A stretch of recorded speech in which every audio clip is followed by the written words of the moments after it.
Hello everyone, welcome back to Sangharsh IQ। आज जो है मैं आपके लिए जो वीडियो लेके आई हूँ वो है हमारी Sunday special weekly current affairs की पहली वीडियो।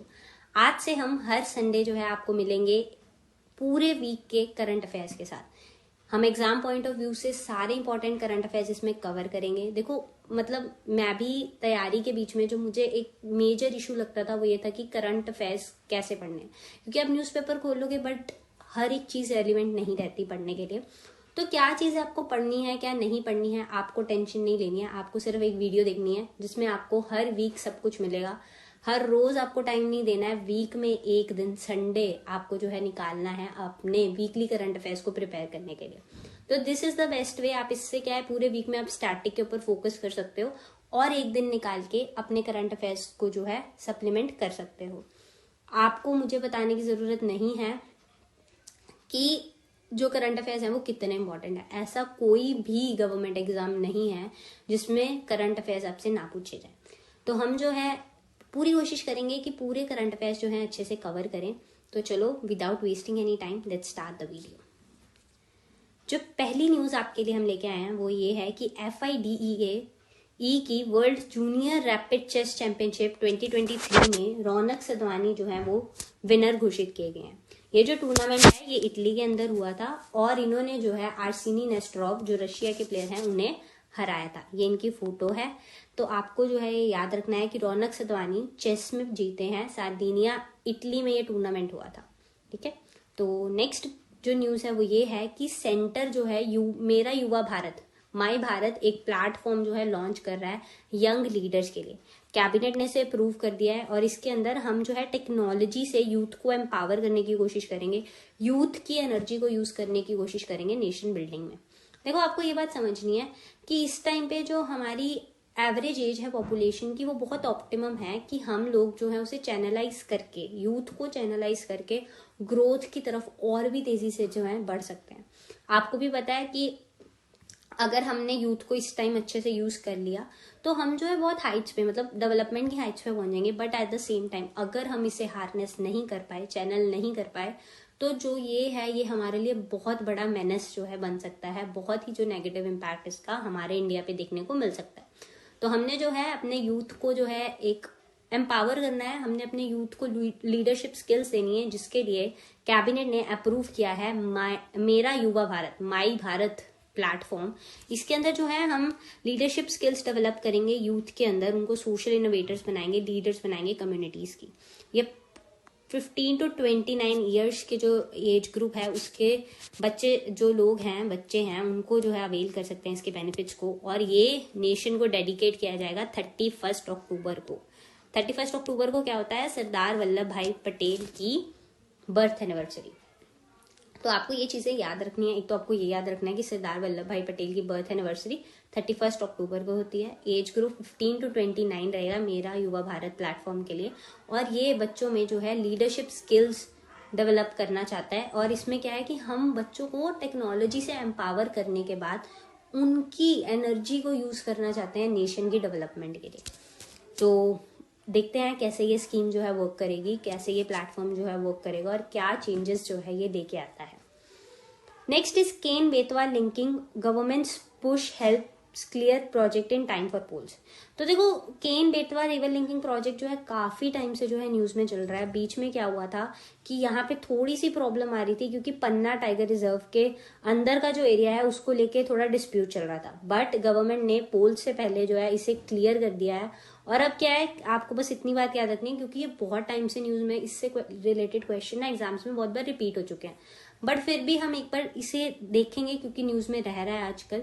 तो वैसे इसकी पॉसिबिलिटी कम है क्योंकि मैंने जैसे आपको बताया काफी टाइम से न्यूज में, बट फिर भी हमने कुछ भी नहीं छोड़ना है। तो क्या है, ये केन रिवर जो मध्य प्रदेश में है उसका वाटर ट्रांसफर किया जाएगा बेतवा को उत्तर प्रदेश के अंदर इरिगेट करने के लिए ड्रॉट प्रोन बुंदेलखंड रीजन। जो बुंदेलखंड रीजन है उसके बेनिफिट के लिए केन रिवर कहाँ है, मध्य प्रदेश में है। और बेतवा कहाँ है, यूपी में है। यहाँ पे जो पानी है वो आएगा केन रिवर से। ठीक है, ये जो प्रोजेक्ट है इसमें 77 मीटर टॉल धौदन डैम जो है वो बिल्ड होगा, जो कि पन्ना टाइगर रिजर्व के एरिया के अंदर आएगा। ठीक है, तो ये आपको याद रखना है।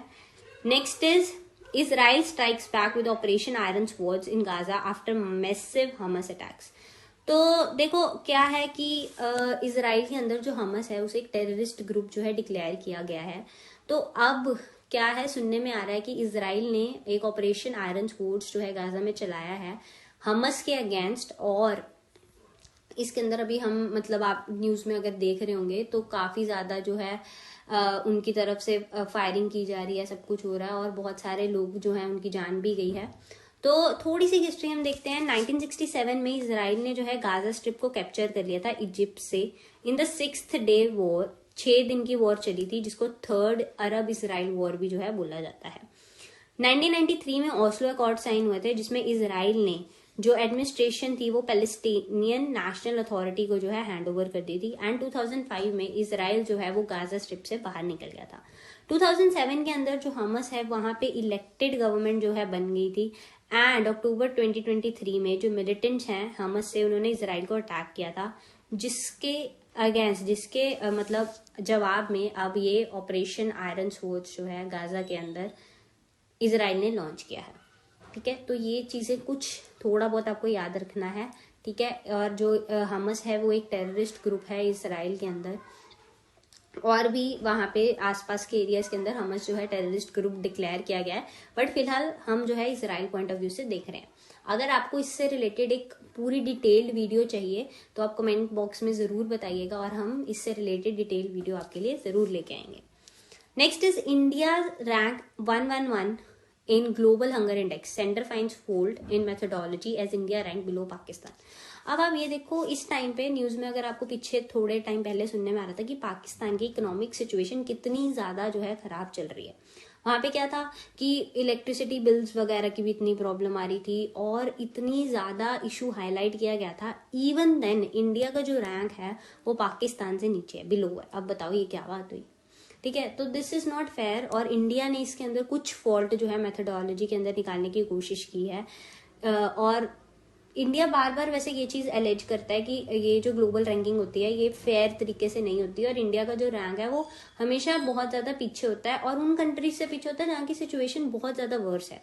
ठीक है, तो क्या है ये, हम इसके बारे में थोड़ा सा जान लेते हैं। ये एनुअली पब्लिश किया जाता है by concern world life and wet hunger health के द्वारा। ठीक है, तो आपको याद रखना है conserve wild life and wet hunger health के द्वारा। और जो ग्लोबल हंगर इंडेक्स है वो 100 पॉइंट के बेसिस पे जो है स्केल के ऊपर कैलकुलेट करता है, where 0 is the best score, जिसका मतलब हुआ no hunger and 100 is the worst. हर एक कंट्री का जो है 4 इंडिकेटर के बेसिस पे जो है इसे डिक्लेयर किया जाता है और इंडिया जो है 28.7 पे कैटेगराइज किया जाता है जिसका कैटेगरी आती है सीरियस।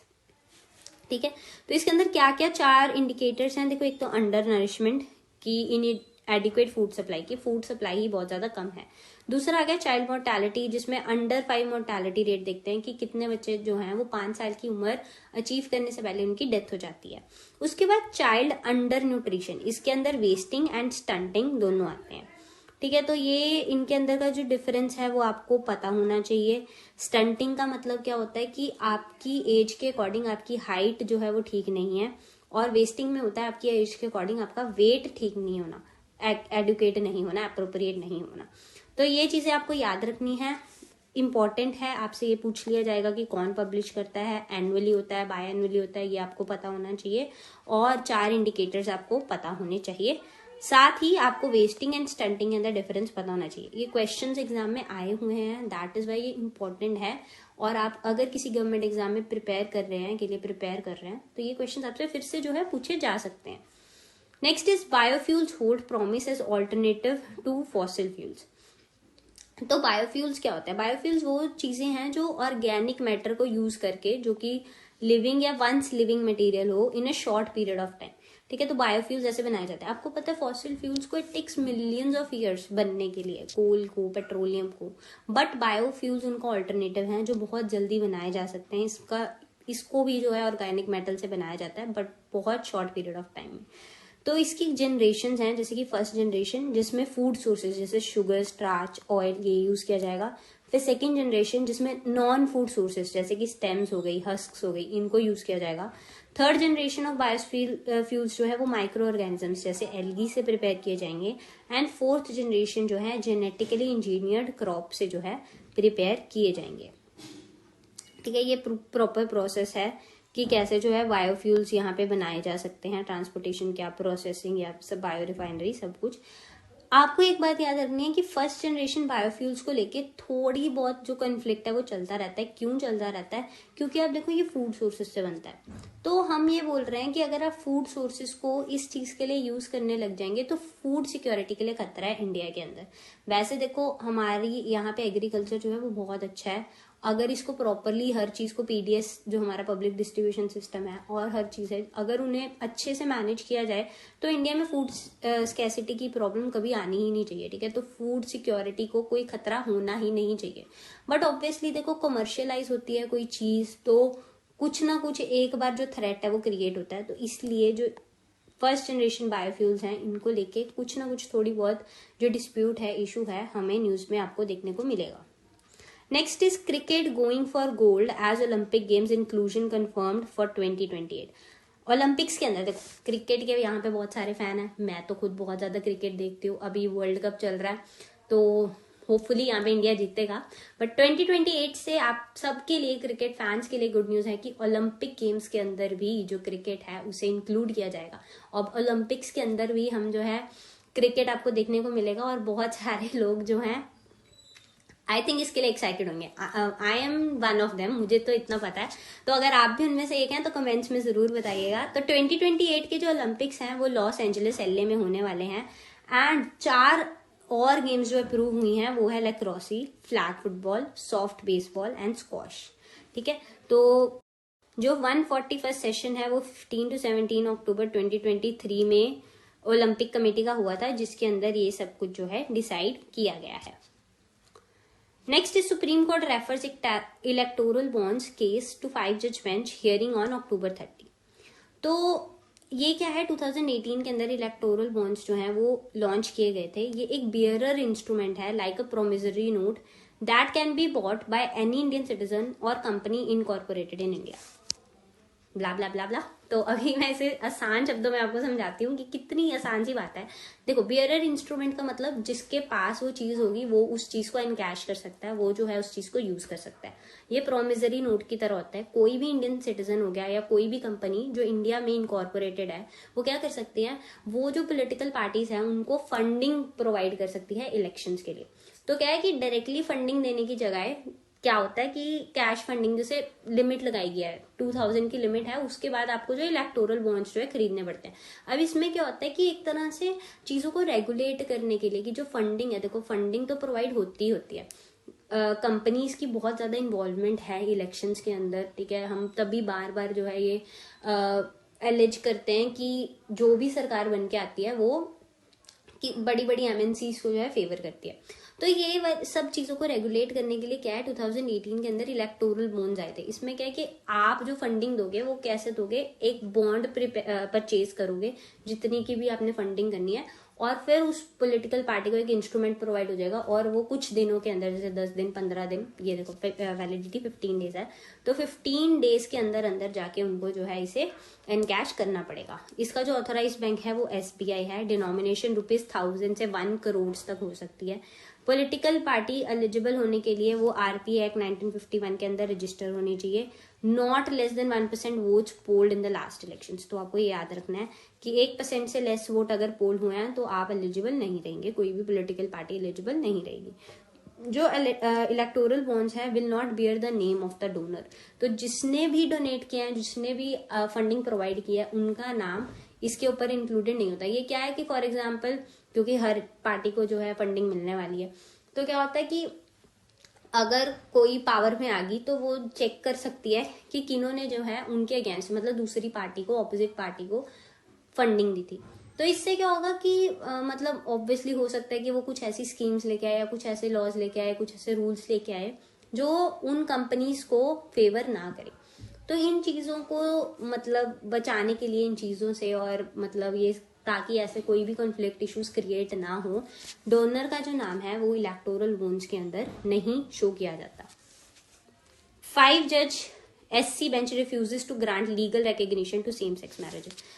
देखो ये चीज काफी टाइम से न्यूज में थी और हम सबको होप थी कि शायद इंडिया के अंदर भी अब जो है सेम सेक्स मैरिजेस जो है लीगल हो जाएंगी। होप थी, सबको होप थी।